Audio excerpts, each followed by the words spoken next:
This is it. 5 games to go. 5 chances to get promotion. 5 moments that could define a season. Bury FC stands on the edge of something special. Promotion to the Northern Premier League. Every pass, every tackle, every goal matters now more than ever.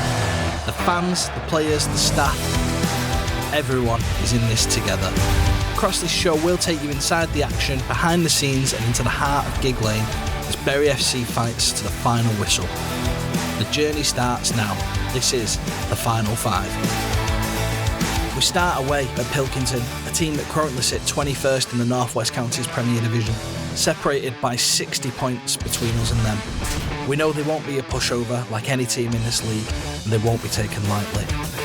Lower Breck, currently only 3 points behind us, are our biggest threat, and narrowing our goal difference as the week goes on. All the Shakers need to do is win our games, and the title's ours. We catch up with club analyst Chris Watts and lifelong Shaker Nigel Howard prior to kick-off to get their thoughts on the game. Chris, 5 games to go, starting with Pilkington this afternoon. What are your thoughts out of it? Another tough game, mate, isn't it? They've got something to play for, just like we have. You know, they need points to confirm the place in the league for next year.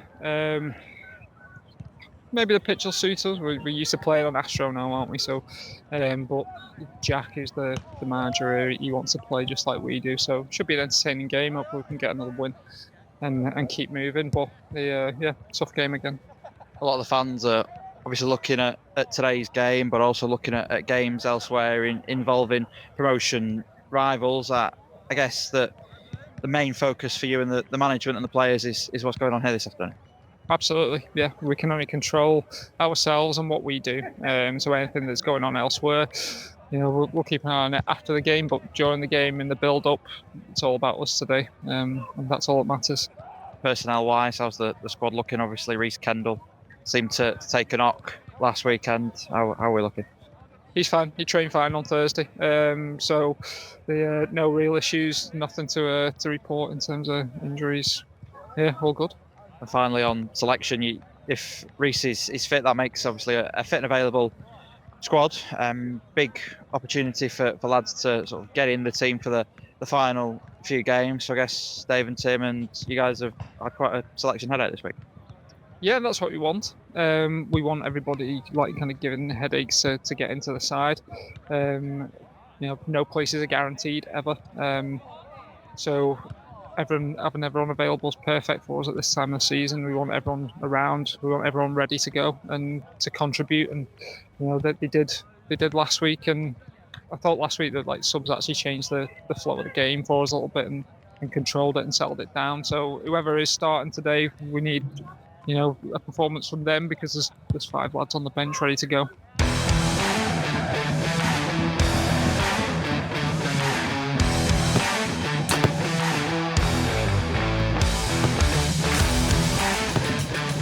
Nige, we're down to the final 5 games. What's your thoughts ahead of this game? It's a crucial game. We can't take all these games for granted. It's going to be a difficult game today. But I'm hoping that we can get a few goals ahead of Lower Breck. Key player for the Shakers today? I think Josh Gregory is commanding in midfield along with the other 2 lads. It's brilliant. And any ideas around the first goal scorer today? I think it's going to be somebody who doesn't normally score. Somebody maybe like Bobby Carroll, somebody like that. And with it being into the final running now, the last 5 games, just how crucial is this game today? Oh, it's massive. All these games running in now are massive games. It's all in our hands. Win all these games, nobody can touch us.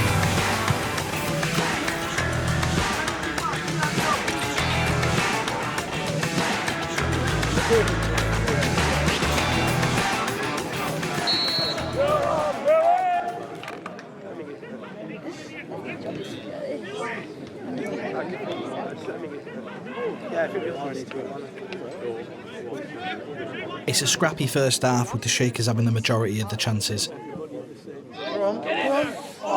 Rattling the bar a couple of times and coming close, but none of the efforts finding the back of the net. The teams go in 0-0 at half time. A reinvigorated Shakers come out for the second half, with Cam Fogarty setting Lewis Byrne up to open the scoring at Pilkington and make it 1-0 to Bury.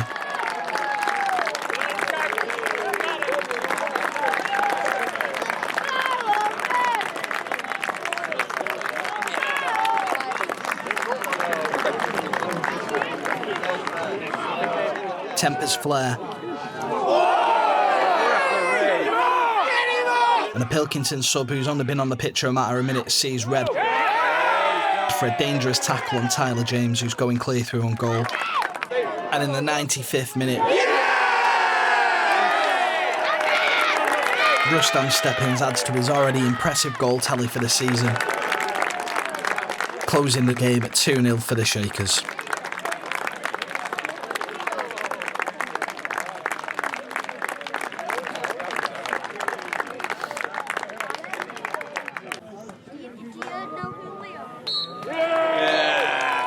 And as ref blows up, the cheers cry out around Pilkington's ground as the Shakers secure another 3 points on their march towards the North West Counties Premier Division title and promotion to the Northern Premier League.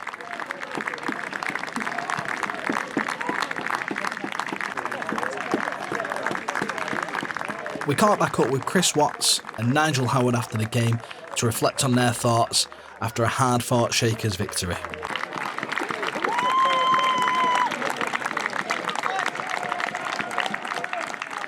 Chris, tough win in the end against Pilkington. How did you view it?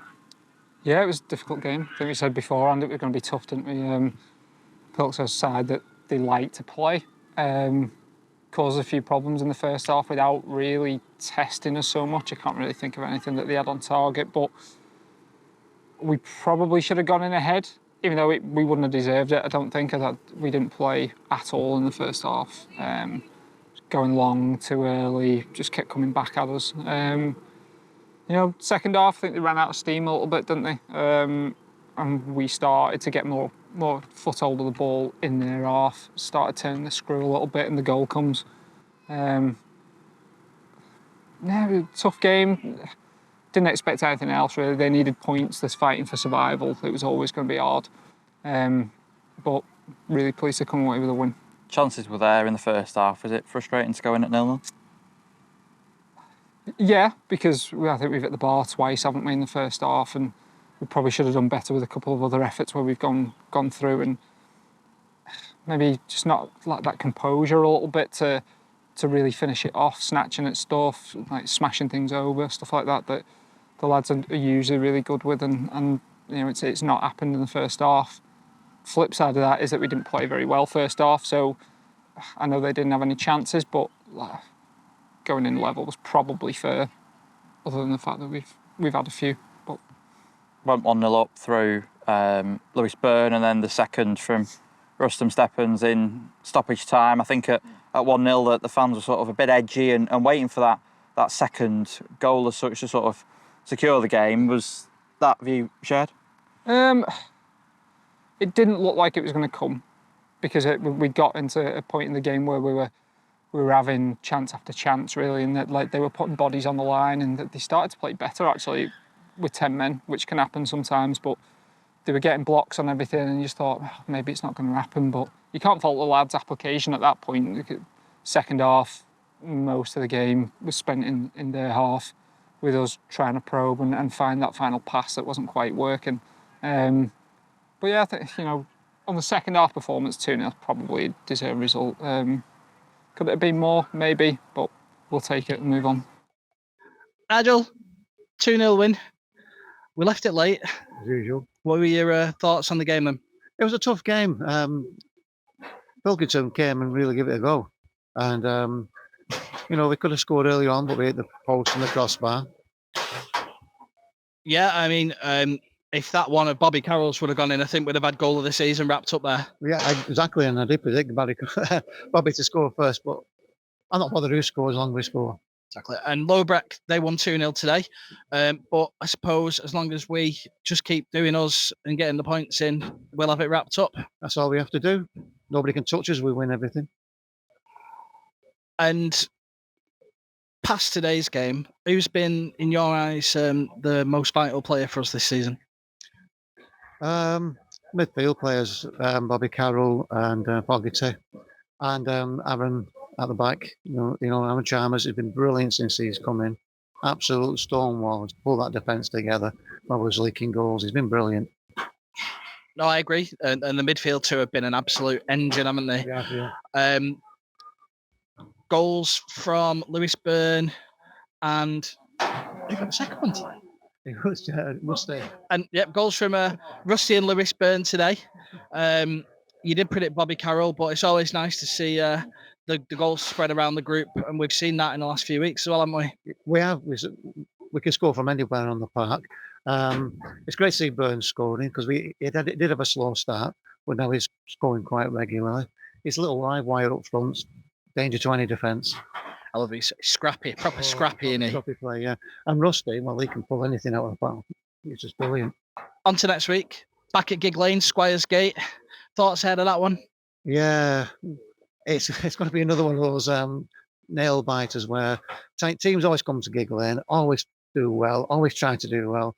We had a 4-4 at their place, the first match of the season. We should have walked that one, but it finished up 4-4. It's going to be a tough game. They're all going to be tough games now, but I'm looking forward to it.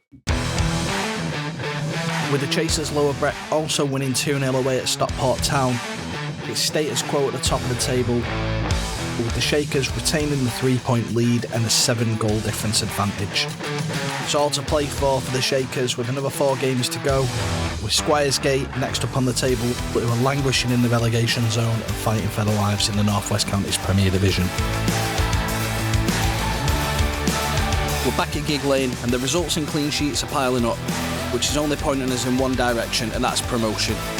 This week's visitors are Squires Gate, and we hope to turn around the result from earlier on in the season where we drew 4-4 on the opening day. We caught up with assistant manager Tim Lees to discuss his match preparation and how the lads are feeling ahead of the game. Tim, another massive game against Squires Gate this afternoon. What are your thoughts out of it? Looking forward to it. I think we're in really good form. It's what we are now, 11 wins on the bounce. So I think 33 points out of 33. You can't ask for more than that since the Didsbury away game. Yeah, I think more than the results, we're playing really well. Defensively solid. 6 clean sheets on the bounce.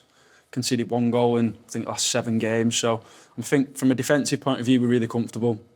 We want to keep the unbeaten record at home going all season.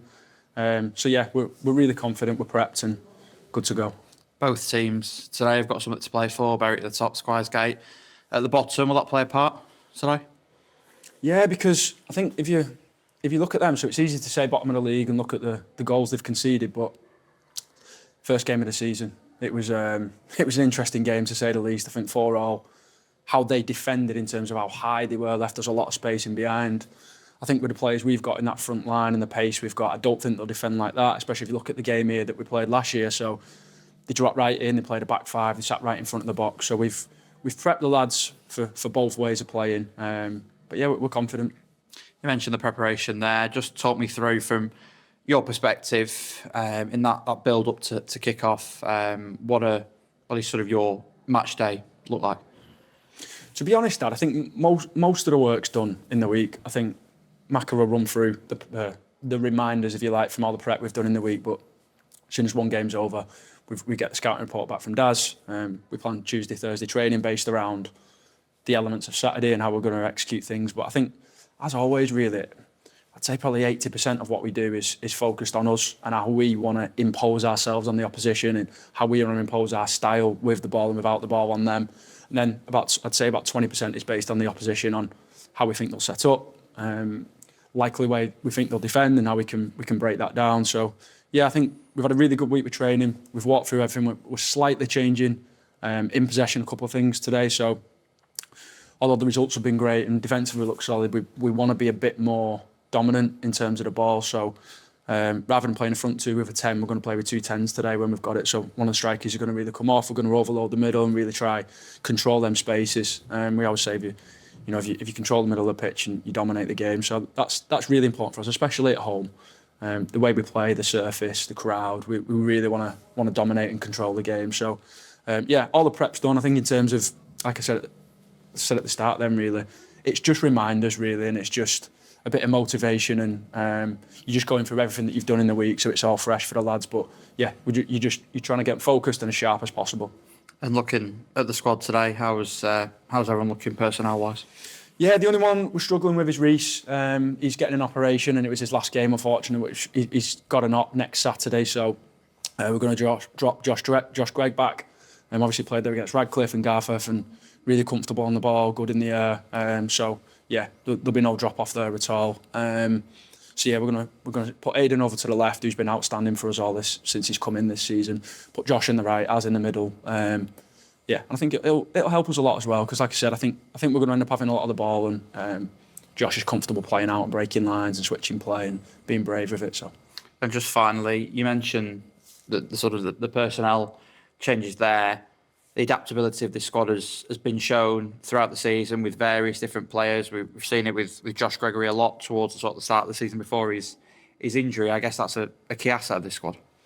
Yeah, I think the flexibility with everything really. I think if you look back at the start of the season, we went on an unbelievable run first. If you include pre-season, 28 games, we didn't lose and beat a lot of teams leagues above in the FA Cup. We had a lot of success, but then we had a slight dip in the middle, which, to be honest, was down to fatigue pretty much. I mean, the number of games was unbelievable. Some lads, Cam Fogarty, for example, have played by Christmas the amount of games he played in the last 2 seasons altogether in non-league, and pretty much on Thursdays really we didn't train. So we had all pre-season when we built all the style and how we wanted to play, and we were really comfortable and we looked great in that for long periods. And then I think the dip in the middle came, just the lads were absolutely exhausted. Thursdays were just recoveries, we were trying to patch lads up, lads weren't training, so we just needed to get through to the point after that Didsbury game where we could get training again. I think you've now seen the best of the team. Obviously since then, like I said before, 33 points out of 33, playing really, really well.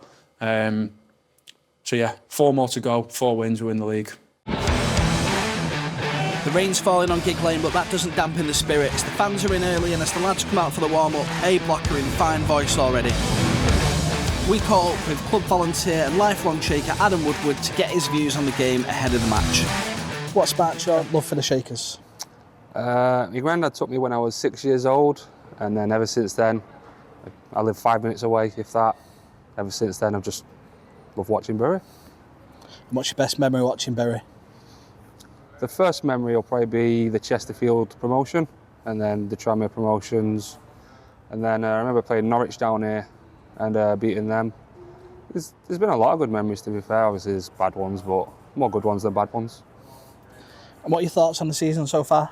Yeah, it's been a good season. I mean, we're looking good for promotion, and hopefully we finish the job off. But yeah, it's been a good season so far. And from the current crop, who's your favourite shaker? Well, being a goalkeeper when I was younger, it's got to stick with Mitch Allen, And finally, Squire's Gate today, score prediction. 5-0 Bury. Confident? It's got to be 5-0. Confidence is high and there's not a nerve in the building. The lads know that there's a job to be done and their eyes are well and truly set on the prize. As they make their way out into Gigg Lane in front of almost 4,000 football fans, you can feel the electricity in the stands. It's game time.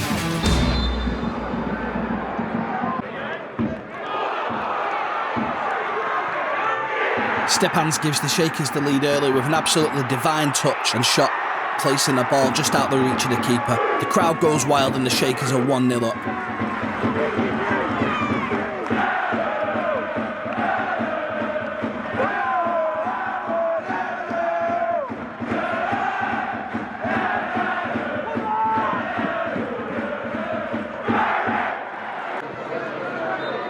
It's half-time and the Shakers take that 1-0 lead into the break and looking all the better for it.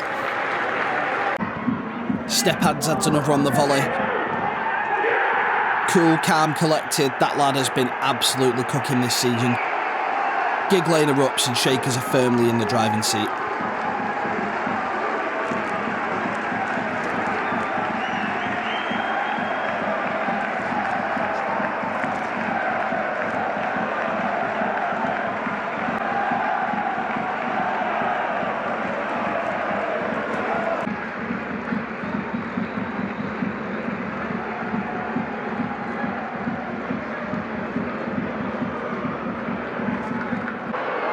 Rusty involved again, this time as the creator, as he tees up the ball for Brian Lee to smash home and give Bury their third.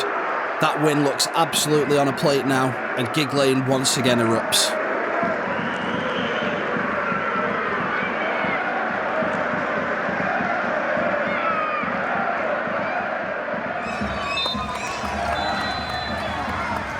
It's full time and 3-0, giving the Shakers their 6th clean sheet in a row. Dave McNabb looks delighted, and him and his Shakers head over to the south stand to celebrate with the fans.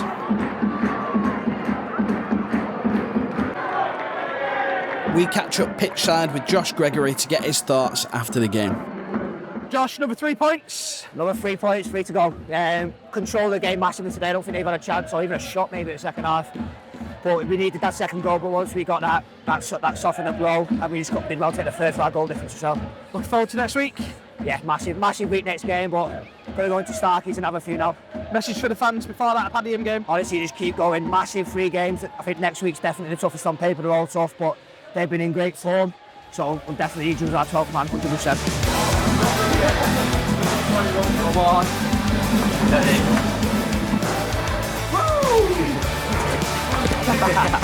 Got that going on the camera, that did it? Good. 3 points. 3 points. Come on. Spirits are high, and we caught up with Gaffer Dave McNabb to get his thoughts on that game. Dave, 3-0 against Squire's Gate, a professional performance, you could say. Yeah, I think so. Thought we kept the ball really well. Looked a little bit more like us today in terms of some of the patterns of play and a little bit better in possession. A bit disappointed we maybe didn't take 1 or 2 other chances, particularly first half. But second half, I thought we just turned the screw a little bit more and we just kept them penned in. It was, like you said, a really professional performance, quite comfortable. Could have been a little bit more, but look, we'll take the 3-0 and we'll move on for next week. It's going to be an unbelievably tough game. Padiham are absolutely flying at the minute. I think the 4th, depending on the results today. But yeah, really good side. We played really well against them early in the season and beat them at their place. But I think they're a much better side now than what they were. So it's going to be a tough game, and we've got to make sure we prepare right for it and go into it and hopefully try and get 3 points. That win seals a century of points for the Shakers, and to think that there are still 2 other teams that can join us in the 100 club at this point in the season is absolutely unheard of. Lower Brecon Ramsbottom doing everything they can to chase the Shakers down. It's far from done. The next visitors to Gigg Lane are Padiham, a team that some see as a bit of a bogey side after they beat Bury at the back end of last season at Broadhurst Park.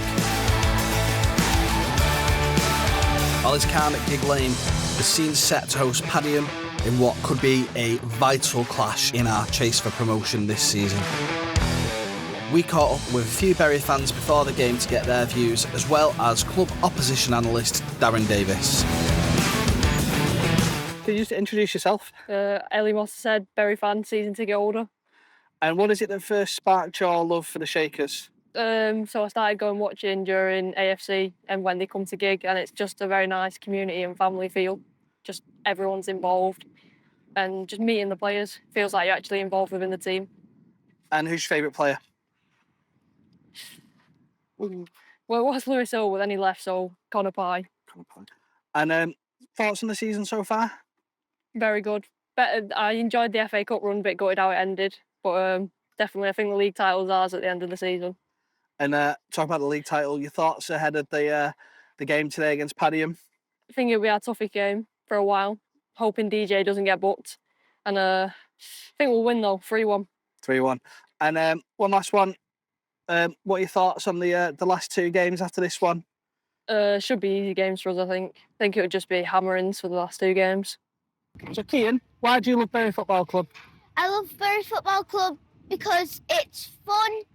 I love doing the collecting, and I especially love all the players. Who's your favourite? Definitely Rich Allen. Mitch Allen's been having a good season, hasn't he? With lots of clean sheets. Mhm. And who'd you come and watch Bury with, Cian? My mum, my granda, and my friend Libby. And what do you think the score's going to be today? Probably 2-0. To Bury? Yeah. Can you just first of all just introduce yourself? My name's Rob Black. 45. Been a mascot for Bury when I was 11 years old, and now come week in, week out, home and away with my old fella and my 2 daughters. And what is it that sparked your love for the Shakers as such a young lad?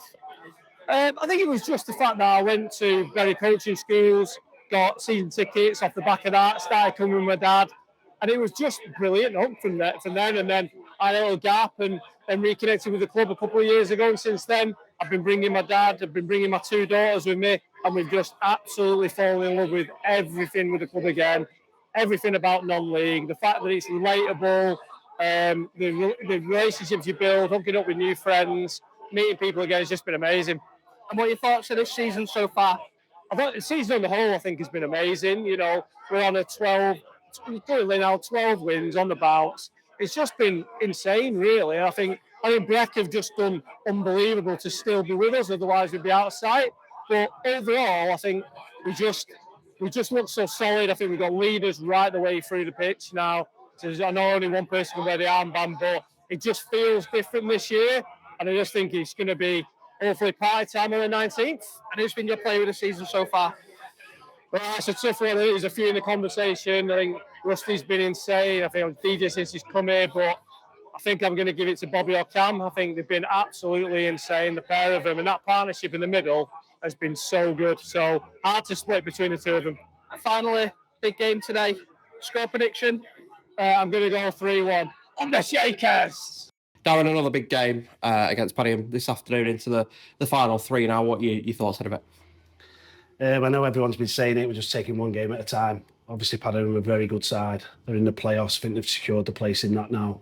And I think they'll want to send a message if they can today to show everyone who'll be in the playoffs that they're good enough to get promoted. But 3 massive games to go, but it's only about today.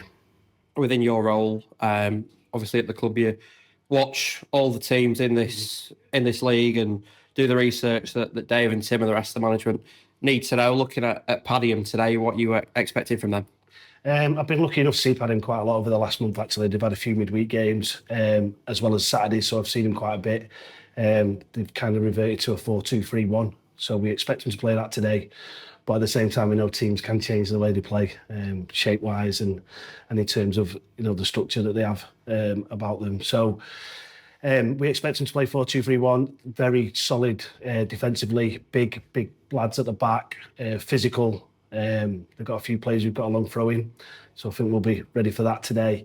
Midfield, some lads who work hard. And Tomlinson's been playing for them recently. He's played higher. Very good ball player, someone we'll have to keep an eye on. Wingers are always a threat, always in the game, and Joel Brown up front has been around these levels a long time, and he's got really good game intelligence, and he'll certainly keep our back three busy, I think. But at the same time, it's about us now. And if we go and perform anywhere near to the level that we can do, I think we'll win the game. And just finally, a big crowd expected again. We've had some crowds of near 4,000 the last couple of home games. How key can the fans be this afternoon? I think they're more important than ever today. It's one of those occasions, isn't it, where we just need everyone together. The louder they are, the more the boys will feel that, the more it'll drive them on. I'm sure there'll be a bit of a roller coaster at times. There'll be moments where we're looking good in the game, and there'll be moments where Padiham will test us, and I think the reaction from the crowd will impact the players massively.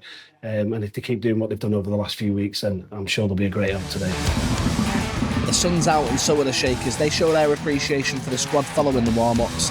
Long-time Shakers Michael Cartmel, Rob Black head into the changing rooms to let those players know just what it means to us as fans.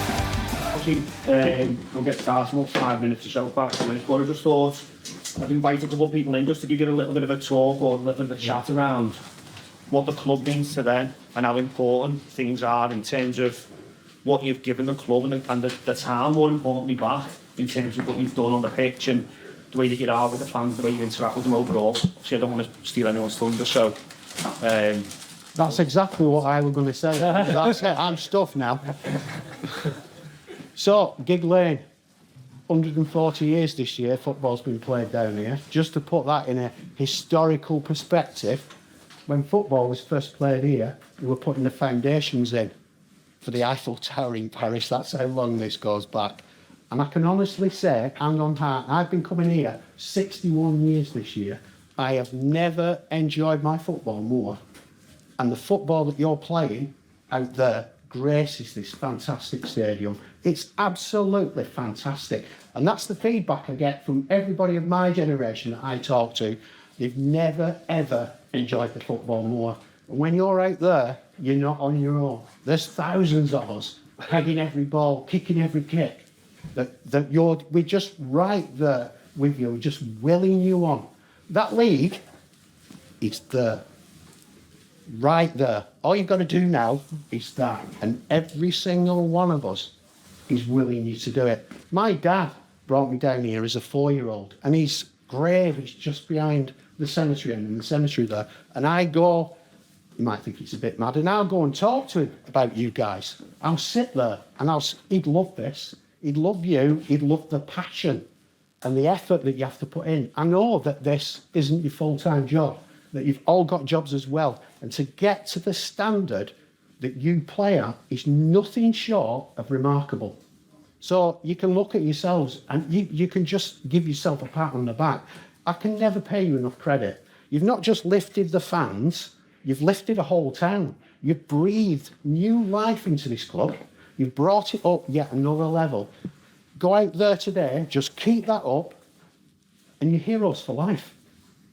You're just absolutely fantastic. I'm just staggered at the level you play at. So come on, lads. You've got Our journey, we reconnected with the club last year, and it was me, my dad, and my young daughter, 12-year-old daughter. Never been to a game before. We've moved out of Bury into Felworth now. But that fucking connection with the club, of everything that went through and come back, you know, she wanted to come and my dad wanted to come, and we came back season ticket holders. That's 3 generations of my family who were back watching it, all sat together, all in home and away. This is a community. This community is built around you guys. You know, you guys enable us to do what we do, and that is, I've reconnected with old friends from school, I've made new friends, and we're all in as a family. Like, my dad is a non-Matchday volunteer. He'll be sweeping up this mess that you leave here on Monday morning when you come in to tidy up for him. Rubes is on a turnstile now. She's 12 years old, but she's there, and I'm still trying to cut it for the rec team. So, DJ, I'm ready to go, mate. I'm ready to go back in. Get them goals going. There's been some highs and lows after this season. You know, if you think back to Litherland, bit of a tough night. 200 of us that were there in the pissing rain in Liverpool. It was a tough game. Westids, again, was a tough one. And then, for other reasons, Harborough, you know, we were just hard done by. But what a fucking run that was. What a run that was. Couldn't have been prouder, honestly. And then, some of the highs, I thought Blythe Spartans was class. Honestly, 5 hours it took me to get there. It started in the time tunnel, got 2 time tunnel fines, but what a game that was. Chaddy away was amazing. Isle of Man, that equaliser in the last minute was insane, but Radcliffe, you know, that was insane, wasn't it? From the point of having to sit there refreshing, trying to get a ticket at the beginning, to like queuing up to get a ticket, to then getting to the ground, having a pint, and then 1-0 down, 1-0, 2-1, and that penalty at the end. And Rubes was stood right near this wall, and she'd never experienced anything like that before. And I looked, and I was stood behind, and I thought, you know, everyone's going to rush you here. And then you did what you did. And honestly, there was somebody that was holding the crowd away from her at the front. And I got back in the car afterwards, and I was like, do you get it? Because there's no feeling that gets you like that. There's nothing that gets you. She's 12 years old, and she gets it. She's all in. But I thought I'd just go through some numbers. So I've got some numbers for you. 57 is the number of games I've been to this season. 70 is the number of hours that I've driven to watch you guys. 2,800 is the number of miles that I've driven. 2 is the number of flights. And 6 is the number of Jaeger bombs that I had in the Isle of Man afterwards, of which some people in this room can f***ing count for. 12 is the number of games you've gone unbeaten on this run. And I'll tell you what, Tim said that when we got 2 training sessions, we would see the best of this group. And I'll tell you now, we've seen it. You boys have been absolutely class to bounce back from that Westies game. You know, and it's hard because how it ended last season for us as fans was really, really tough. You know, over the balance of a season, you know, you get what you deserve, don't you? And we got to that end game and we just didn't quite get over the line. But it's different here. So if I look at this team here, and if I look at you on the pitch and I look in the dressing room now, I see something different than I saw last year. and his leaders.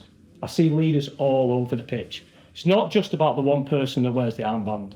I see leaders right the way through that team. And honestly, lads, I'd fallen out of love a little bit with Premier League football because it wasn't relatable to the game I played. But to watch you guys and what you do, I give my money and I'll do all those miles because honestly, you feel it.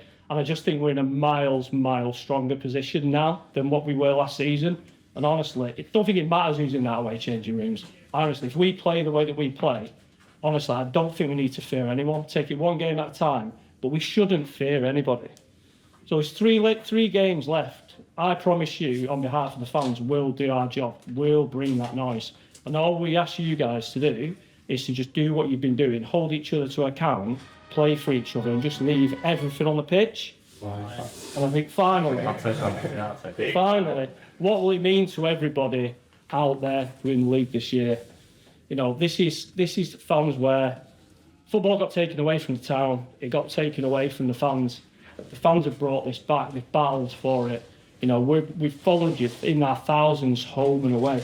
I think deep down you know exactly what it'll feel like for those people, and it will. But you're all going to be heroes. You've got a couple of games left, lads. Go out. Let's get it done.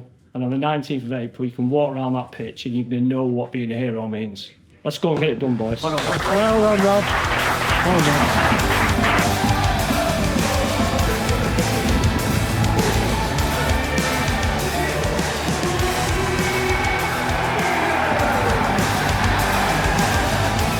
Shakers take the pitch to an absolutely rapturous crowd.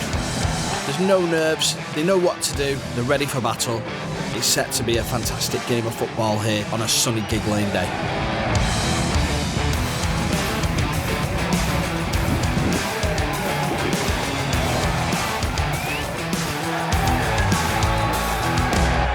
The fans don't have long to wait for the opening goal, as DJ Pedro gets on the end of an absolute peach of a pass from Mitch Allen after 4 minutes and slots it home past the Padiham keeper. Gigg Lane has gone daft.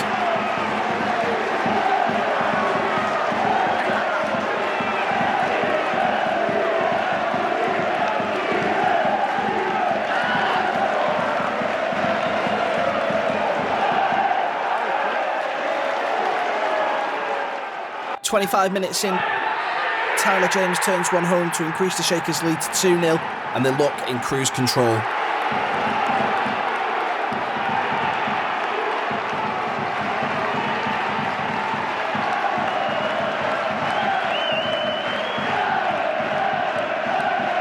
The Shakers go in at half-time with a 2-0 lead, brimming with confidence, and only better things to come in the second half.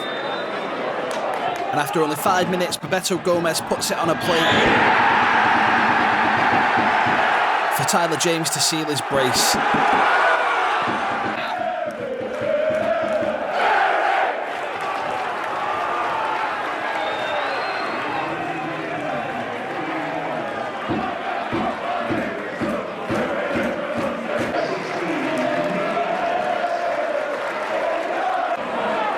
And on 73 minutes, Tyler James completes his hat-trick.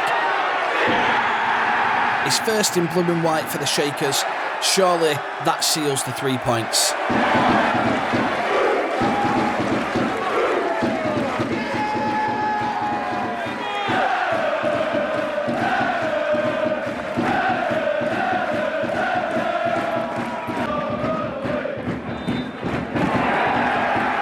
And that's it, full time. Another clean sheet, and the Shakers well and truly are on our way.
And with that win, another clean sheet, and the mood in the camp is high. The title's almost within our reach.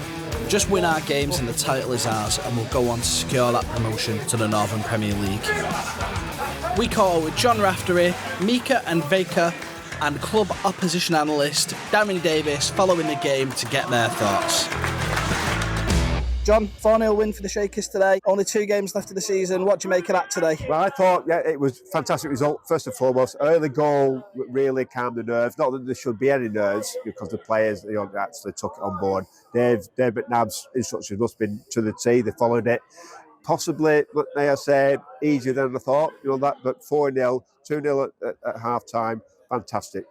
And I'm so happy for Tyler James to get a hat-trick. So it's really good. All in all, good. That sets us up nice and steady for next week, and we're looking forward to it. Trip to FC United's ground, Broadhurst Park, to take on Cheadle next week. Same again from the lads? Why not? Yeah, and also to bury the ghost of last time when we played FC United. We're funnily enough, Padiham beat us on a night to forget, really. Next Saturday is all the makings to make it a memorable day. So let's bring it on and up the Shakers. Welcome to Gigg Lane. Do you want to introduce yourselves? Yeah, I'm Mika and he's Veikko. We are from middle of Finland, and we came to this weekend to see 2 matches. This match, especially, and tomorrow a derby, Manchester derby. And now we've been a little bit late because of a flight, and we saw about 25 minutes of the game, 1 goal, and fortunately win for the Fury.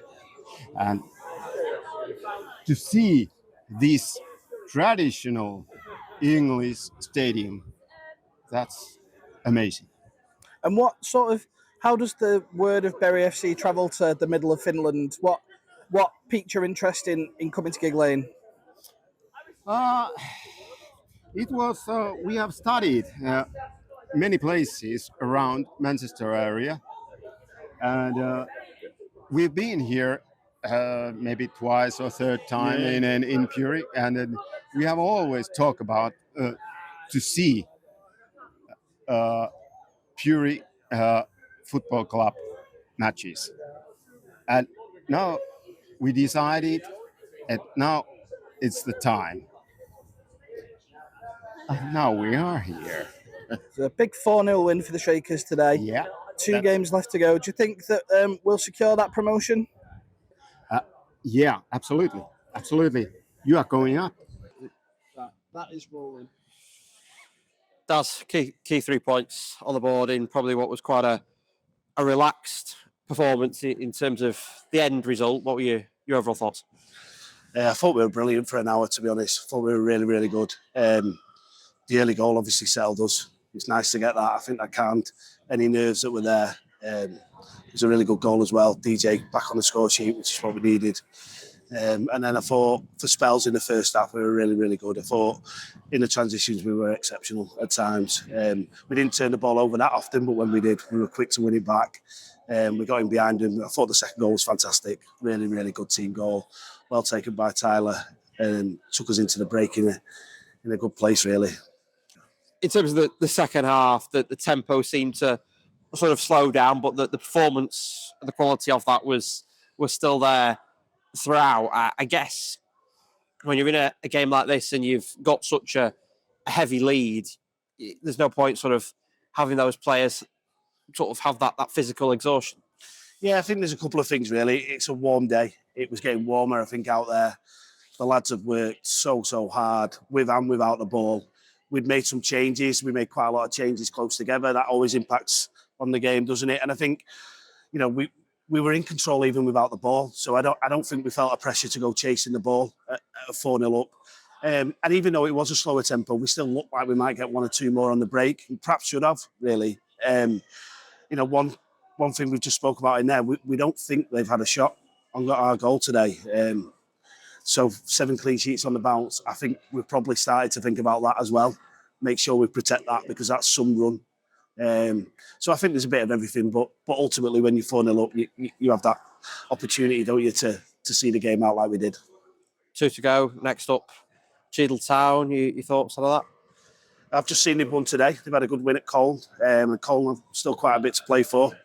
I think they'll be well drilled. I think they'll be set up in a certain way. I think they're the type of management and team that'll work on it all week. I've watched them recently. They played a few different formations, not one you usually see in this league. So it'll be interesting to see how they set up. And I think they'll want to come and give it a good go. If they can cause a shock, obviously they'll get a lot of publicity. So I don't think it'll be an easy game. I think it's another hard game. We've got 3 points today. We're slightly closer. There's 2 games to go, but we've still got a massive job to do. And we'll go into next week's game with the same way we did for this. With Lowbrett continuing to match our results, they're still hot on our tails, but the message still stands. We do our business and we win our games and the title's ours. We head into a key away clash at Broadhurst Park where we'll face Cheadle Town, a ground where many fans will want to exercise the demons of previous seasons.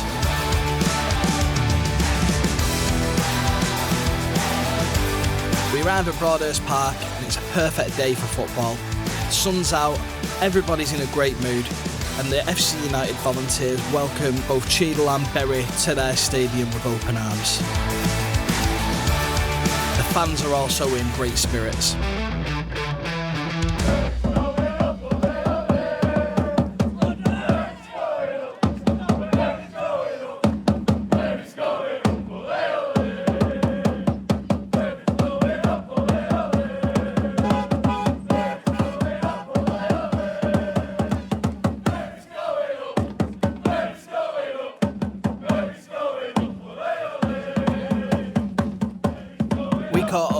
Goalkeeper coach Sam Ashton ahead of the game.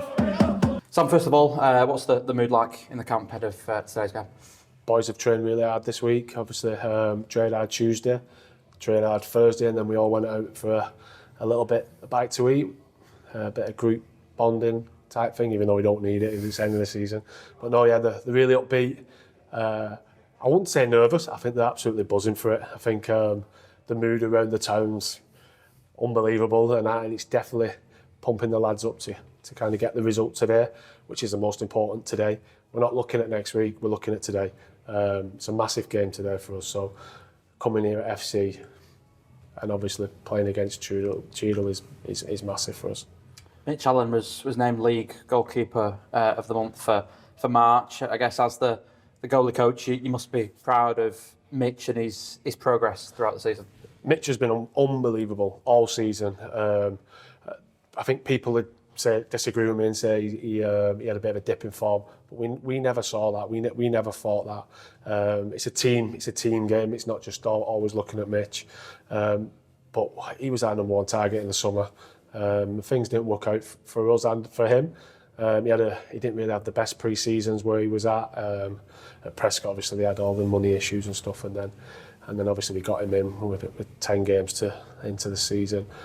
But he trains so hard. He does really train hard, and he created a good relationship with Russ Saunders as well, who's coming as our number 2. And you can see the relationship blooming a little bit. It's been really good for Mitch. But yeah, what is it? 8 clean sheets, is it? Wow, it's unbelievable, isn't it? And he's made some big saves in them games as well, and setting up goals for us. And finally, as a former FC United player, what's it like to be back under the sort of the club banner today with the game being played here? I always love coming back to FC United. It's the first team I ever played for in non-league. My missus has a little bit of fear. The first time I ever won a trophy was with FC United, North West Counties Prem at Gigg Lane.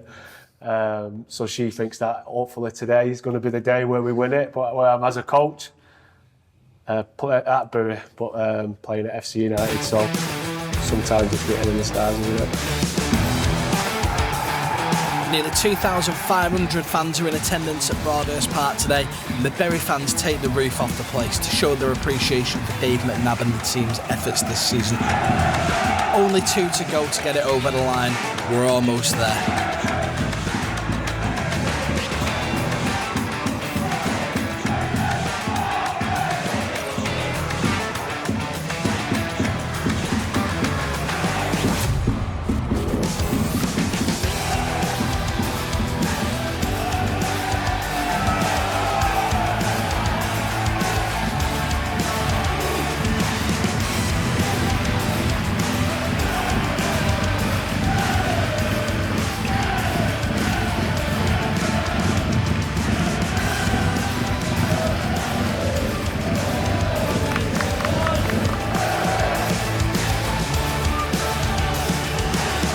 Teams make their way out onto the pitch and the atmosphere at Broadhurst Park is absolutely electric.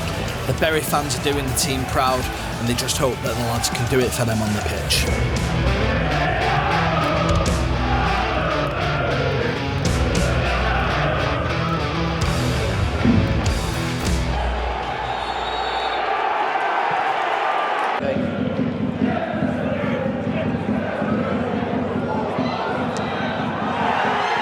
Doesn't take long.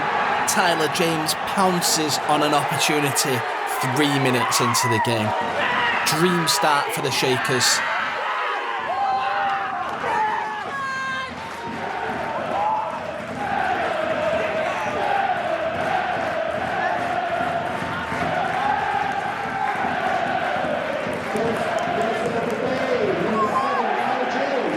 Bury go into the break with a 1-goal lead, and they have all the confidence in the world.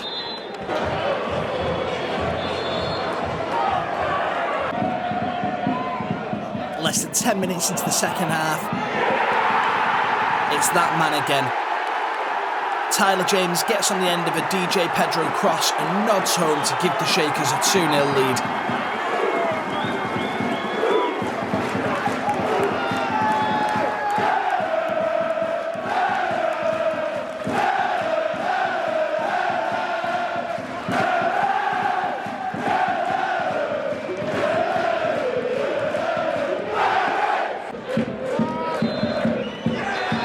That's it, full time. Bury win 2-0 and are just 1 point away from securing the North West Counties Premier Division title. It's emotional at the end of the game as the players just stand in awe of the support and the great job they've done this season. Noise from the first to the 90th minute.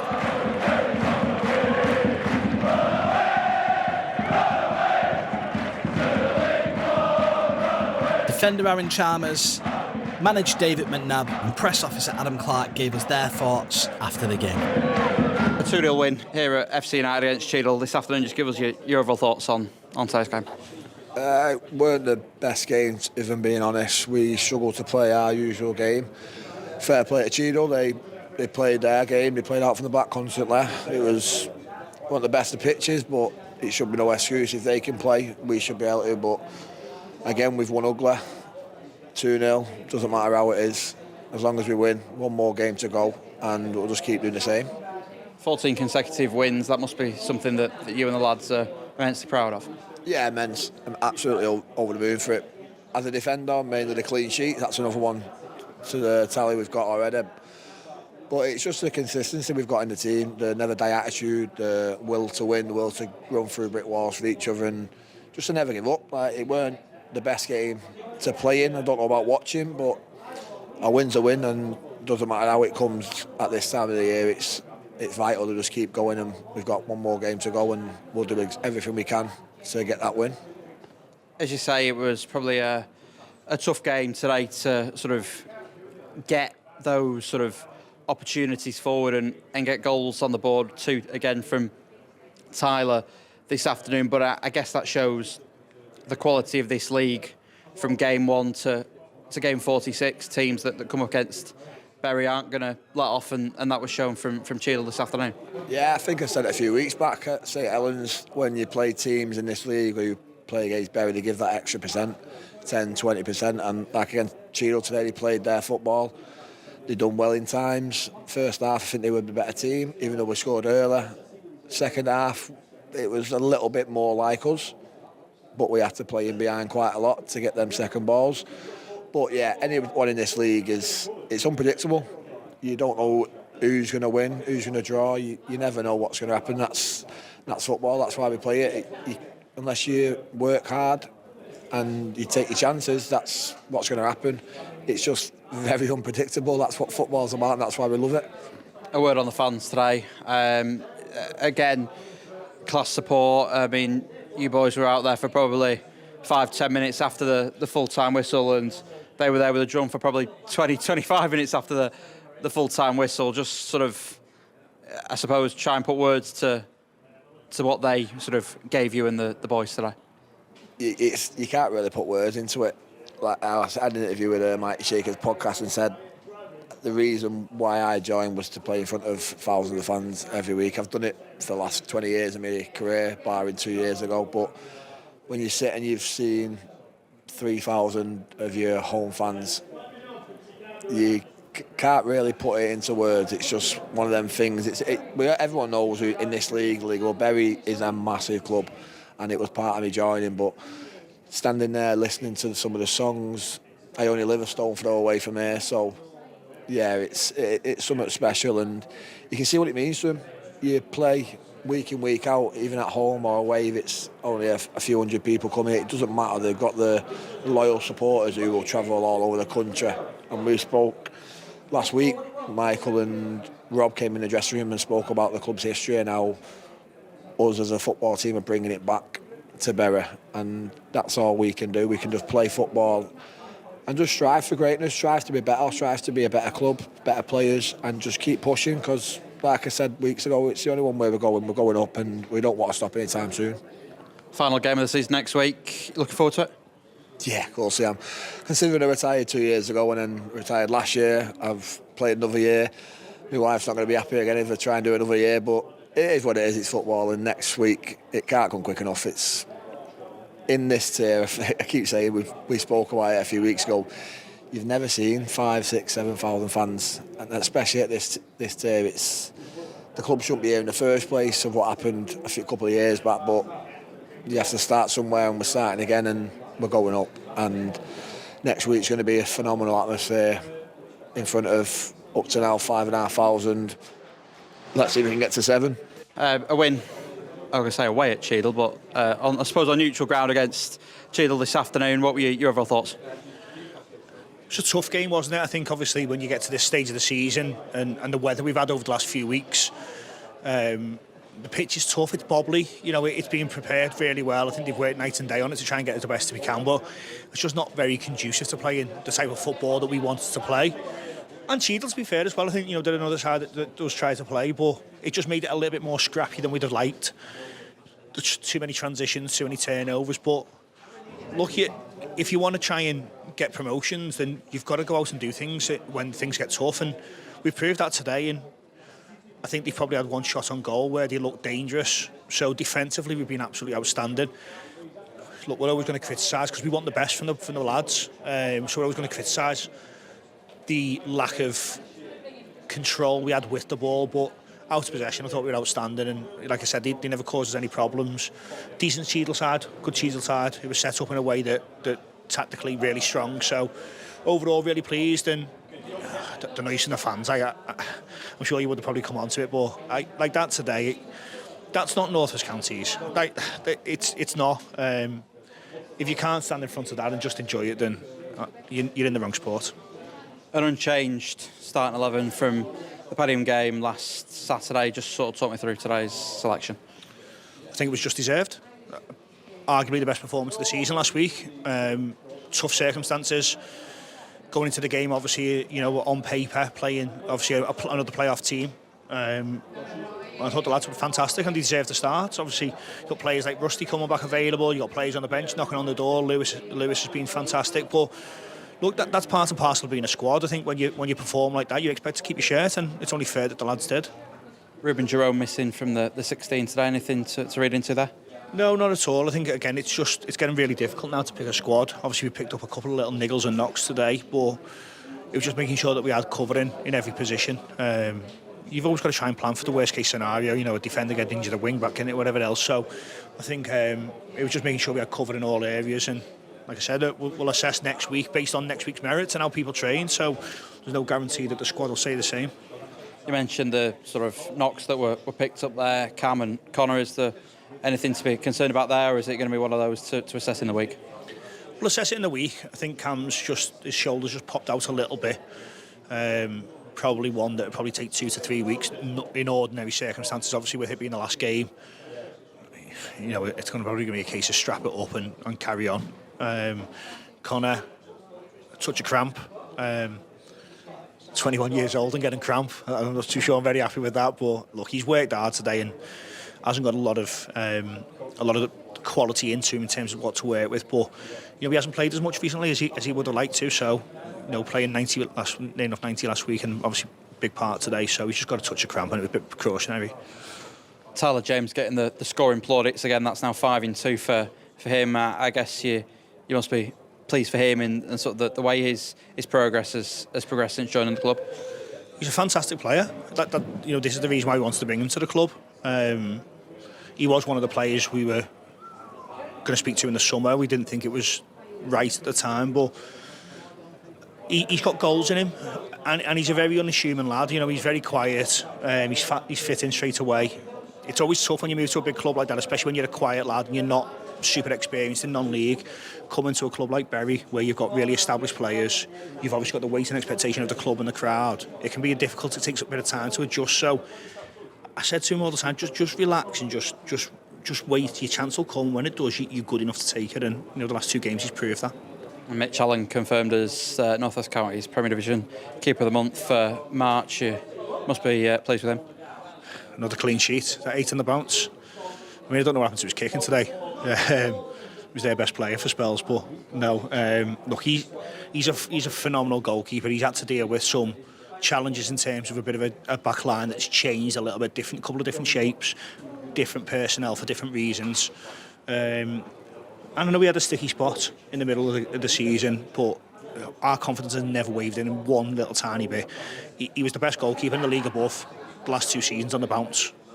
So there's no doubt that his capabilities just go higher.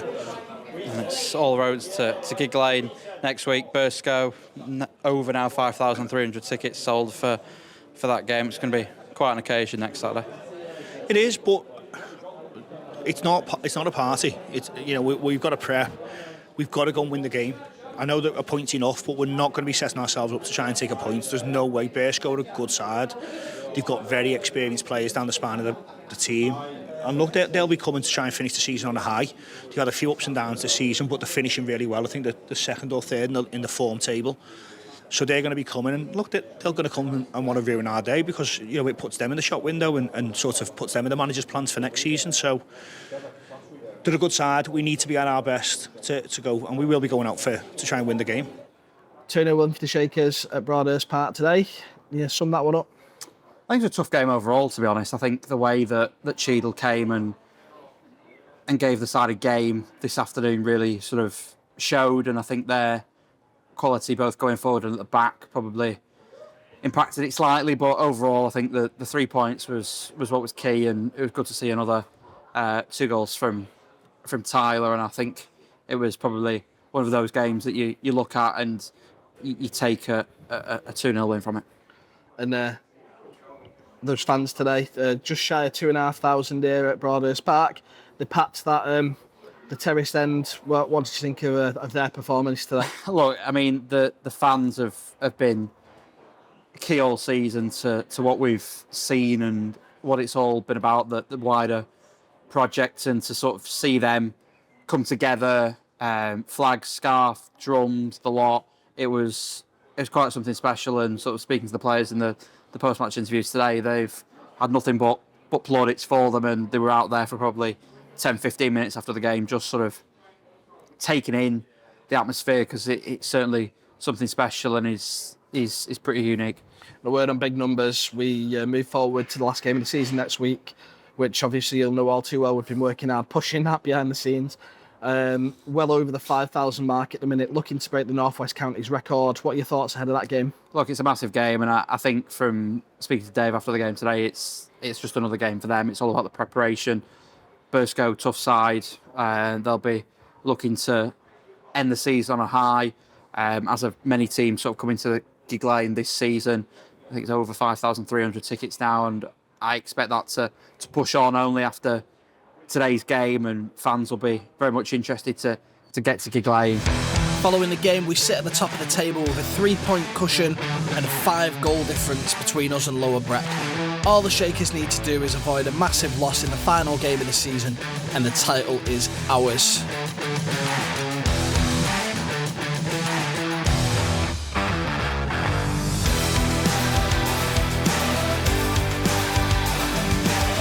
It's been some season, and for 3 teams to finish at the top of the table on or around 100 points is an immense achievement for everybody. It's been ultra competitive, but the Shakers have seen it through. Tickets for the game fly out in the week leading up to it. Interest is high and record attendances look to be broken. Dave and Tim let us into one of their pre-match briefings ahead of the game to give the fans a little bit of insight into how things work. So this is a game of 4v3 in the middle for us all the time. Look at the distance between the lines. We play out like this, we'll have 3 players, got the really sharp rear angles. Watch this. Do that against us, your front. So whoever the 10's at, again, positioning, don't be standing on the centre half, be off, be in between, get ready to go back full. Anytime the centre mids get turned, or anytime the 10's get turned, when that happens there, Beto, Rusty, Conify, whoever it is on that line, you've got to make that running behind. So as soon as you're facing up like that, and he's stood, he's got to go from that position to turn and then going behind. You're already facing it, and you're quicker than him anyway. So it's this run. It's this one, watch this. That's the run. Run inside, gap between the centre half and the full-back's on all the time.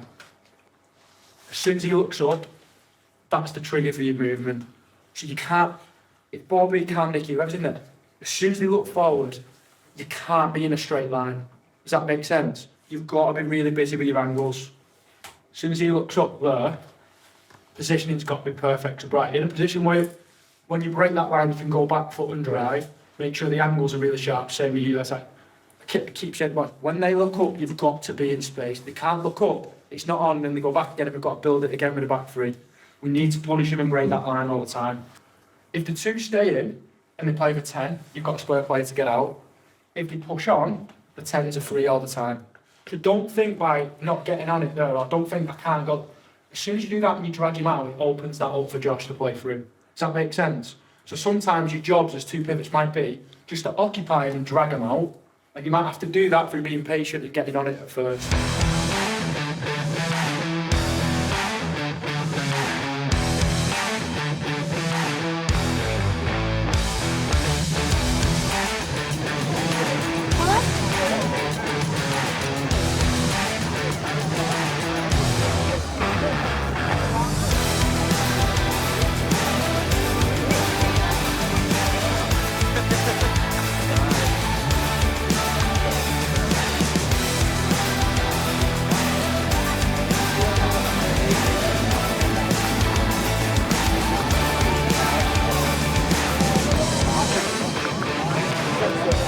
Pre-sales topped out at almost 8,500. Gigg Lane is going to be absolutely bouncing. As the ground begins to fill up, we take in some of the atmosphere and catch up with stadium manager Stuart and lifelong Shaker fan Scott Worthington before handing over to our friend Sani Rajavajula from Sky Sports. Stuart, big day today. What's this week been like for prep? Chaos, mate. Chaos. Lots of work gone into it, lots of hours. Yeah, just loads of hours, mate. All the volunteers have grafted this week. Ben as well. All the bar staff worked really hard to get the place, clean, tidy, get it all prepped. Yeah, a lot of work gone into it. You've done some cracking work this season, stadium team, and the volunteers that come down and work with you on a weekly basis, pitching in as well. What's it been like this year, your first full year at Gigg? It's been a bit of a roller coaster, to be honest. It's been good. I've enjoyed it. There's been a couple of lows, you know what I mean, but a lot of highs. And obviously we are where we are now. 1 to go, and it's what we can get up another division and do it all again. Cap it off with a celebration later. Oh yeah. Hello there. Can you introduce yourself to us, please? Hi guys, my name's Scott Worthington. I'm a former soldier, and I've been supporting Bury for many years. I used to live at the bottom of Gigg Lane on Essex Drive there when I was 6-7-year-old, and used to come up and clean cars so I could get in for the second half and watch Bury. So essentially I've probably been a Bury fan from 1967 to present day. And is it that locality that obviously drove you to come and support the Shakers originally, or was it in the family? Were your family supporters? No, it was purely my location and the the love of football that brought me in to watch Gigg, come to Gigg, watch the games, and then just follow my home team from then on. It's been a phenomenal season this season so far. What have your thoughts been on it? I think we've done really well. I think it's we've bolstered the squad with some really good additions to the team.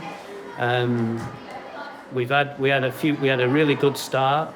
Then we had a bit of a shaky middle, and since just before Christmas time, we've had a great running, and we've been pushed. We were pushed by the likes of Rami and West Didsbury, and now obviously we've got the Lower Breck who are coming hot on our tails for the last few weeks. And it's all coming to a head today. Final game of the season here at Gigg Lane with a record North West Counties crowd due. I think as it stands as we speak, we're at 1,416 pre-sale tickets. What are your thoughts ahead of today's big game, and any message for Shakers? Well, thoughts on today's game is a draw's enough for us. That's what we need, is a draw. We can't rely on the goal difference, because I think Lower Breck could quite easily put 5 in today. So as long as we do as good as we can, I fully expect us to win the day, become champions, and get promoted where we should be. I think the ticket sales are a lot more than that. I think we've got 8,200 sales, which is a phenomenal crowd for a lower league team, and really looking forward to a great result for the Shakers. So if you come with us here, we're going to take you a little bit into a glimpse of what's going on at Bury. Samantha Harmon, you are a volunteer coordinator at Bury FC, and this has been what a journey this has been so far. Yeah, massive journey. It's emotional, to say the least, obviously. Like you say, from us being expelled to AFC, and now obviously back at Gigg Lane as Bury FC.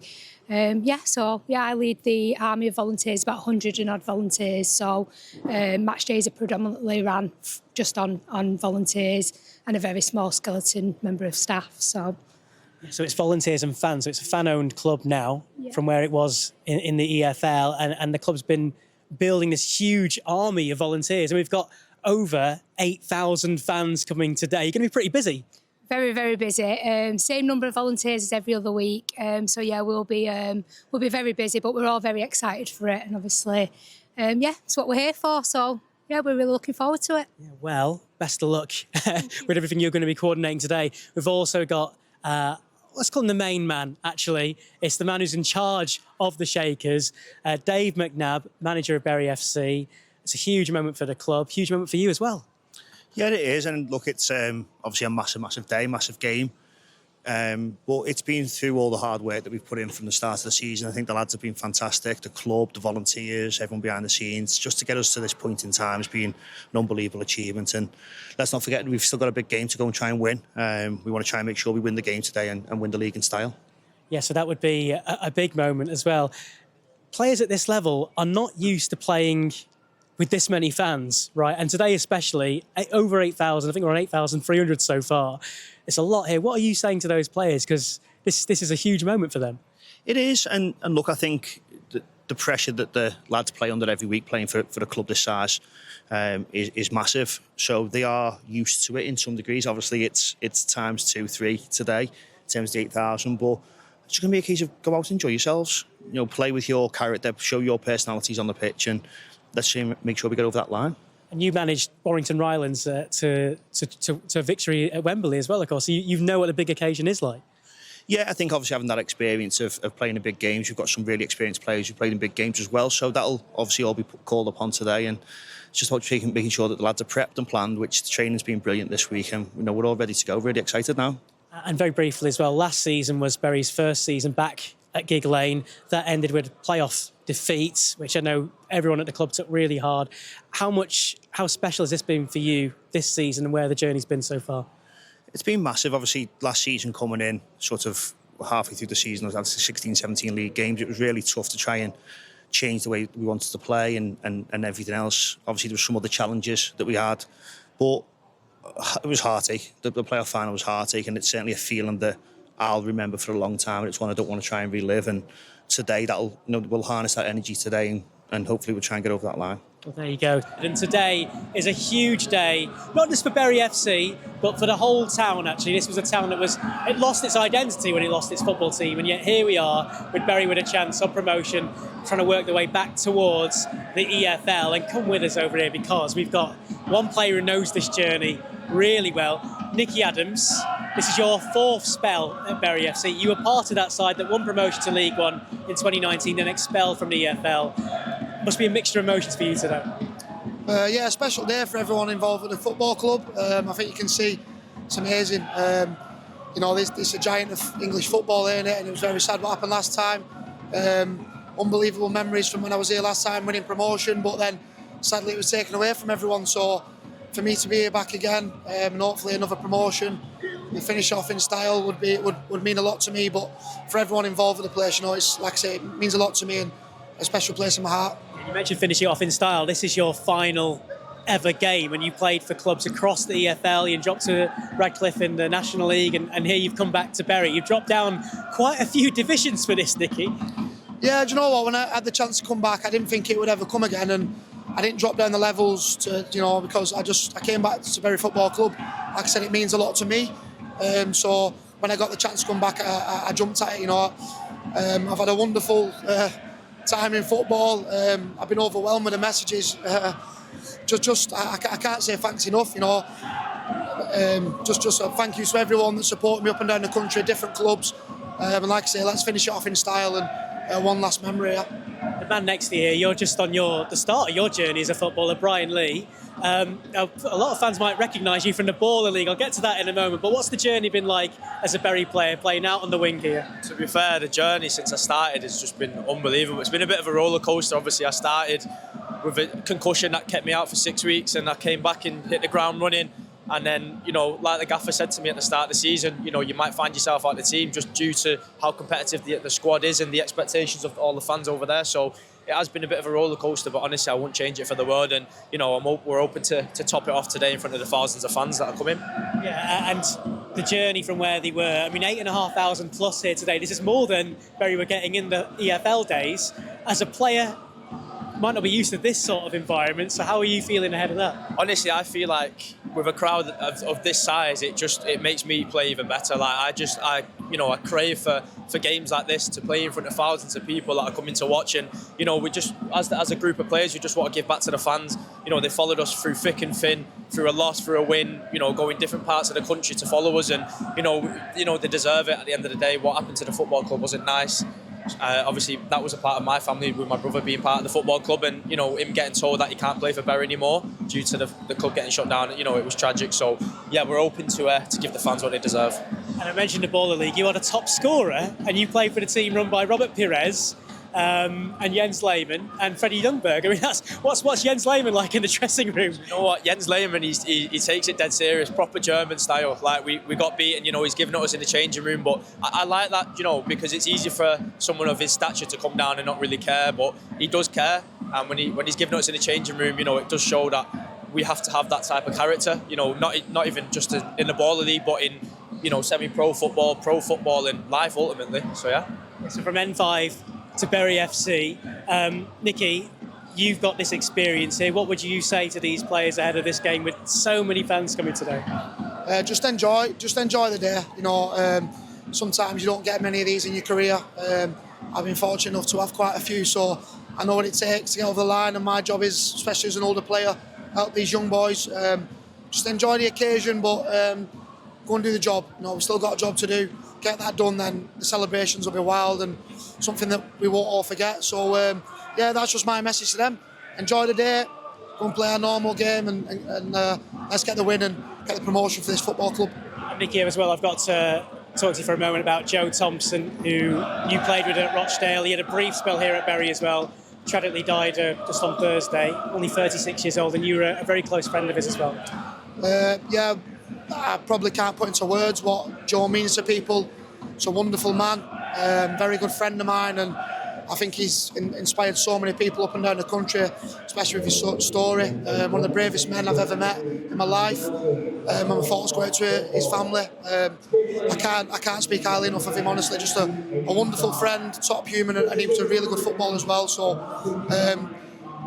like I say, I'm lost for words, but I think his story will inspire so many people. Well, a good moment for you to go out in style and honour his memory as well. And Bury as well here today. Things are already getting very busy. An hour and a half till kick-off. Already fans are coming through. Could be a huge moment for Bury FC as they look to climb back up the leagues after that expulsion in 2019.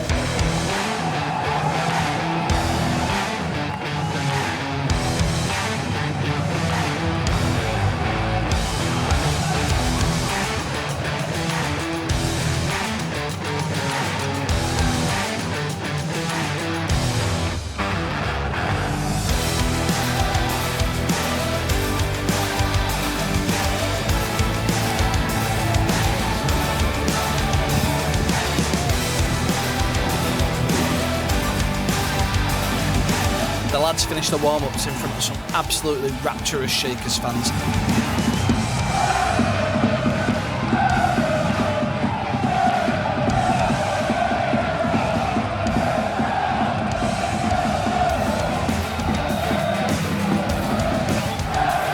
They're already blowing the roof off this place and we're a long way from kick-off yet.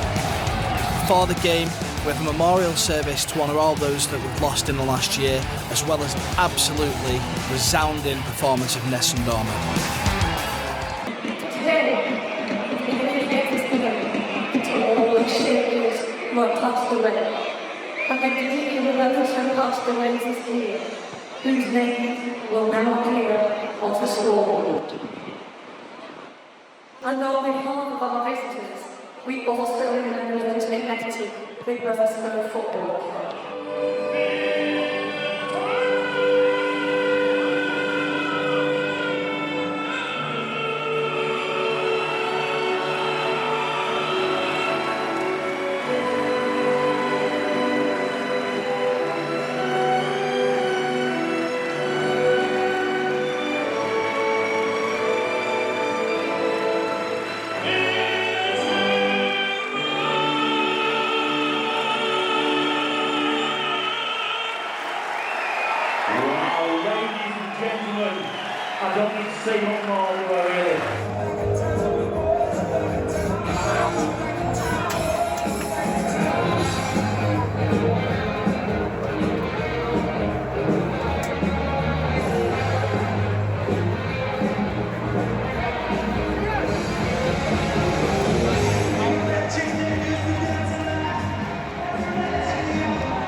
The game kicks off, and it's not long before there's some early drama with Burscough being reduced to 10 men.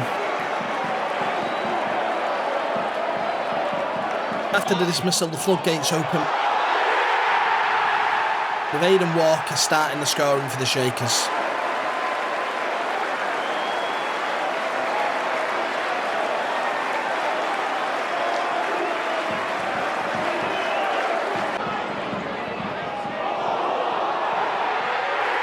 Tyler James makes it 2 for the Shakers, back on the score sheet again.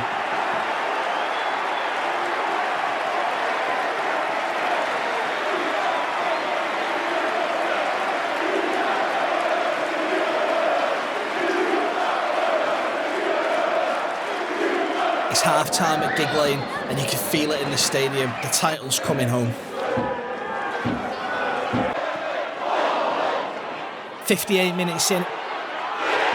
It's that man again, Tyler James. He just can't stop scoring at the moment.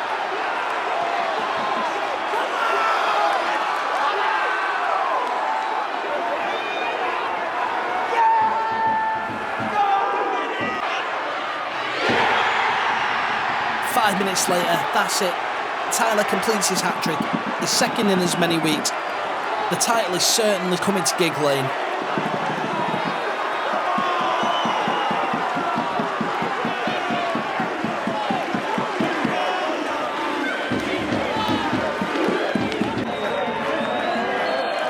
Full-time whistle goes, and that's it.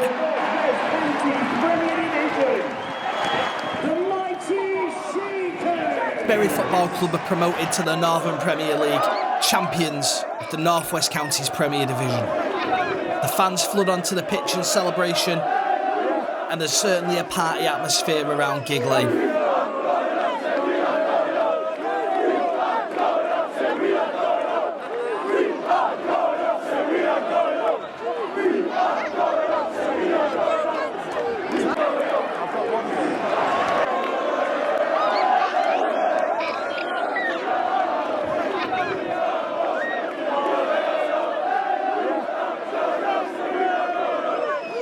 The celebrations continue on the pitch for a long time after the final whistle. And you can just see what it means to the management, the players, the fans, the staff and the volunteers.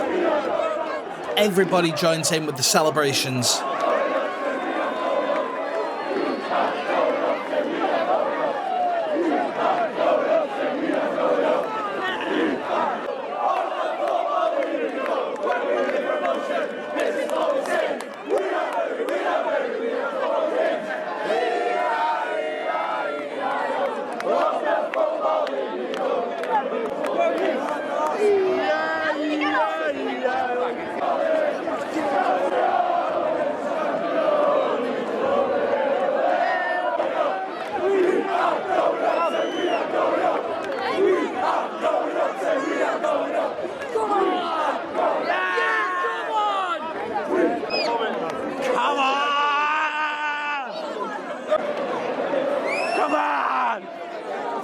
Before they can lift the trophy, the players and the staff head back into the changing rooms to spend some time celebrating together, enjoying the moment, having a beer and singing some songs.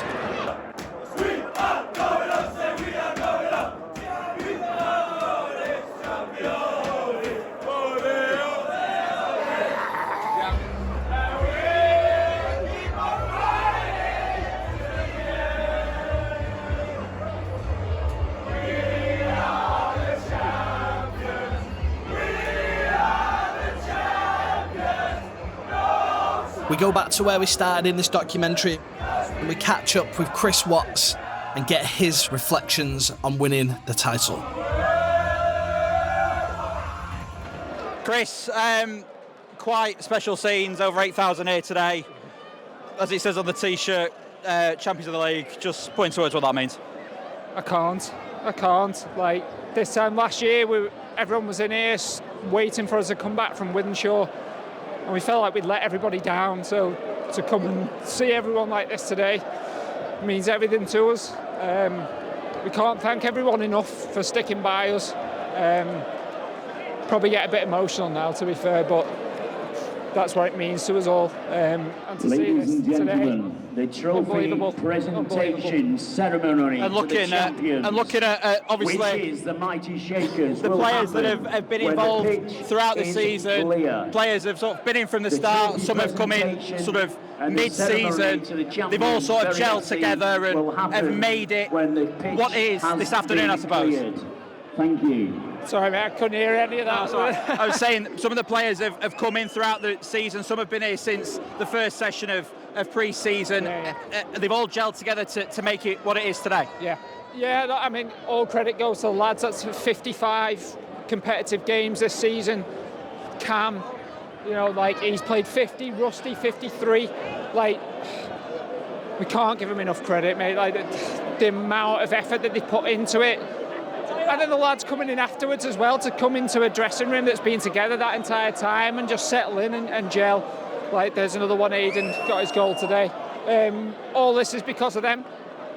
We do our bits, but everyone's here to see them play, and I can't thank them enough for what they've done with us.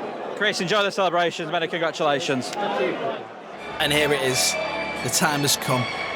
After many months of hard graft, of highs and lows, not that there were many along the way, the Shakers finally get to lift the North West Counties Premier Division trophy.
Gentlemen,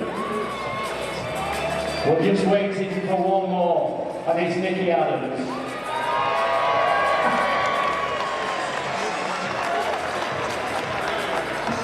It's been a long, long season. I'm going to know stuff. Ladies and gentlemen, 2024-25 champions of the North West Counties Premier Division this year goes to the mighty Shakers!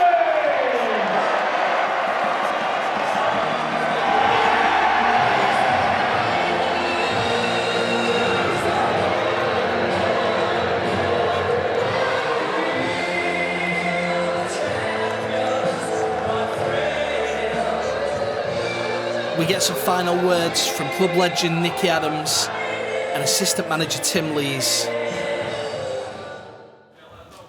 Nicky, quite a special day for you to, I suppose, culminate your playing career. Is it difficult to put words to? Do you know what? I don't think I could probably sum it up into words that do it justice. I'm just so happy. So forget me at the minute. So happy for everyone involved. To see what this football club has been through and to see that today is amazing. Something I won't forget. Just so happy for all the lads and the staff, because I really think they'll go on a journey now, and I really think they can go through the leagues. Obviously disappointed that I can't carry on that journey with them, but I'm at an age now where I'm not getting any younger. The petrol light's on, but I can't turn other jobs down that when it gets to my age. But I can't sum it up into words other than started here as a 16-year-old boy, finished here at 38 with a promotion at Gigg Lane. So like I said, it's a fairy tale ending for myself and my family, and like I said, they're all here to witness it as well. So special day for me. Yeah. So I just want to say thank you to everyone, really. And looking at the season as a whole, obviously you joined the club just before Christmas, and I suppose even in that time it's had its roller coasters with the defeat away at West Didsbury in early 2025. And if you look at that moment in the season, it was very much the, I suppose, turning point and realisation that when you get a defeat in this league, it really gets you down, and to sort of turn that around was then has created the unbeaten streak that has continued and obviously ended today in the league. I guess for you as a player, you've had those, I suppose, tough moments in your career. How does what you've sort of experienced over the last sort of 3 or 4 months compared to, I suppose, your Football League days? Like I say, it's everything's. I've had so many good times at different stages, but I think the season as a whole, I think it's just, since I came in December, I've been here just short of half the season. It's been fantastic. I can't sum it up into words, to be honest. And when I spoke to the gaffer about coming in, and they were having a bit of a sticky patch, and I just said, look, if I can come in and help in any way, shape or form, I'd like to do that. It started really well, but then we had the West Didsbury defeat, which is, it was tough, but we bounced back in style. I can't speak highly enough of everyone who was involved. Went that day and it was a tough day at the office. I'm not going to lie. I don't want to see West Isby ever again, to be honest. And I know their staff there. And I said to them, do you know what? I'm as honest. They were good on the day. They deserved to win. I came off at half time and it got worse second half. So I said I've never been happy to have been dragged at half time. But I just think we had a meeting that week and we just said, look, realise where we are, realise what club we play for, and from now on that doesn't happen to us again. And like I say, I think from that day we've been brilliant as a team, as a squad. Everyone's dug in, and we've had some top moments here, and I think we've really put on, especially at home. I think everyone knows we're a good side at home, but away from home we've been able to dig in at tough places. There's no easy games, is there, at any level? But I think we've been really entertaining, and I think today was the icing on the cake, and what an atmosphere.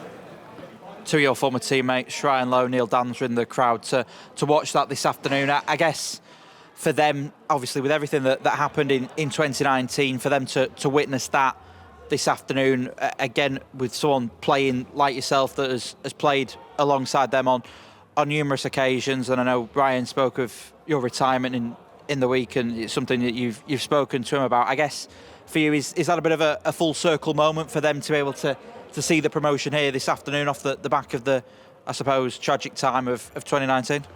Yeah, of course. Two very, very good friends of mine, unbelievable people, and I hope they're still here because I want to catch up with them both. But it's just been manic, innit? So listen, I think everyone knows what we went through in 2019, but that made us stronger as a bond. Me and Ryan have been close for a very long time, and then obviously when I met Neil here, we're very good friends now, and I've got the utmost respect for him. Two top football players, and just two top people in the game. So for them to be here today and witness that and see me play my last game, I'll have a good chat with them. We'll have a good beer. But I can't speak highly enough of people like that. They're my friends for life, and I'd probably go as far to say as that team I played in was one of the best they ever. I know it was unfortunate what happened, but one of the best teams I ever played in, and it's just a shame because I think that we all speak about it now. I think that team would have gone on to do, would have been a real force in League One, and who knows, we might have got to the Championship, but it wasn't meant to be. But yeah, two great men, and I'm fortunate to be a part of their journey as well. So I love them both. And looking ahead, obviously we won't talk too much about what's next for you, but I guess now you turn into a Bury fan once again in terms of keeping an eye on the Shakers from afar. I guess we'll see you here at Gigg Lane in the stands next season. Of course, I'll be back as many times as I can be, and cheering you on, because like I said, this club's only going to go from strength to strength. The gaffer and his staff, and obviously Tim, you've just spoken to, Chris, Sam, all of them. I don't want to miss them out. Just them as a group, they're fantastic, and I can't thank them enough for bringing me back to this football club, because I never thought it would happen. So massive thank you to them, and honestly, they're unbelievable people, and they're only going to take this club forward. And I'll be here supporting as a fan when I can, and we'll see what the road takes me in my next journey. So just from me, massive thank you to everyone, all the Bury fans, and everyone that supported me all my career. So massive thank you. Nicky, thanks for your time and all the best. Thank you, guys. Tim, a pretty special afternoon here at Gigg Lane. Just see if you can put that into words.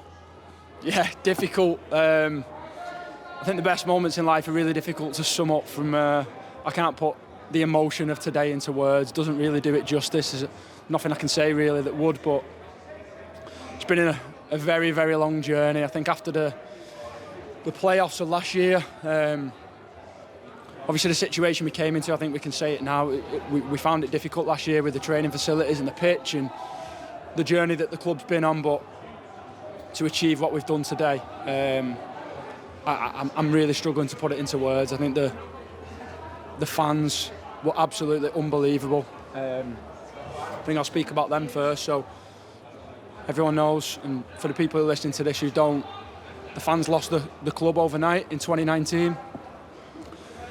I think incredibly difficult time for the town. When me and Macca sat down last year after the playoffs and we started planning 2 days later how we wanted the season to look, we wanted to build kind of a a style of playing, a way of playing that'd excite people. Won 15 games out of the last 15, 9 clean sheets out of 9, 130, however many goals.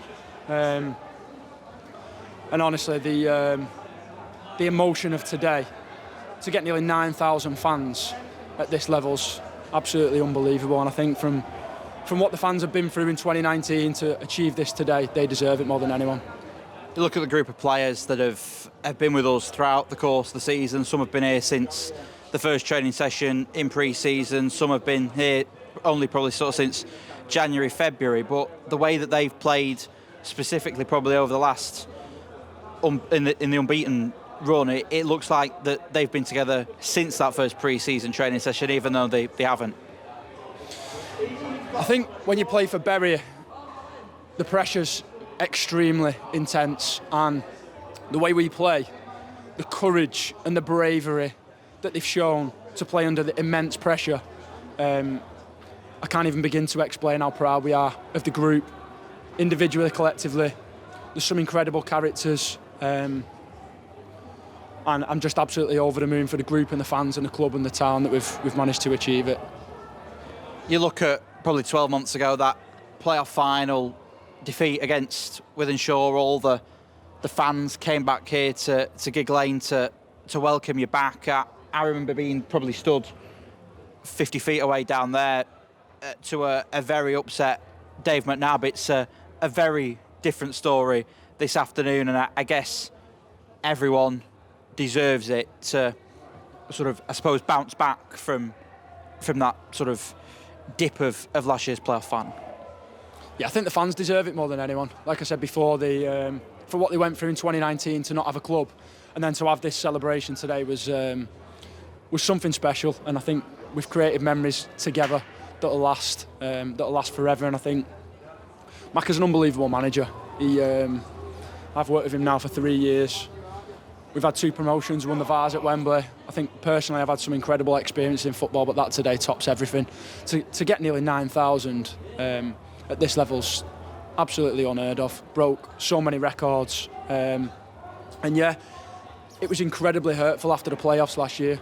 It was really, really difficult, but 2 days later we started planning for this season, and we knew with the pitch and with the training facilities, we were extremely confident in what we can do. And like I said, to be able to break so many records in terms of most goals scored in the country, the style of play, the way the boys execute what we've put in place. Like I said, the bravery they show and the courage they show to get under the ball under immense pressure is just, I can't tell you how proud I am of the club, of the fans, of everybody involved. What's next then? Preparation for next season? How long before you're looking at that? I think we'll enjoy the next few days, yeah, and then I can't even begin to explain. Anyone who's involved in football here can understand. I can't begin to explain the sleepless nights, the amount of hours that you put in as behind the scenes. So for now, I just want to enjoy it and have a rest. It's difficult because there's that many games in this league. You can't enjoy the wins as staff. It's so difficult because you just focus on the next game, next session. How do we get better? How do we improve what we're doing at the moment? And I think probably for the first time this season this and Radcliffe can actually enjoy it. But yeah, we'll look, we believe in what we're doing, and it'll be the first of many promotions that we get. We'd like to thank everybody involved with the club, the fans, the volunteers, the players and the staff for all the hard work this season, and we'll see you next year.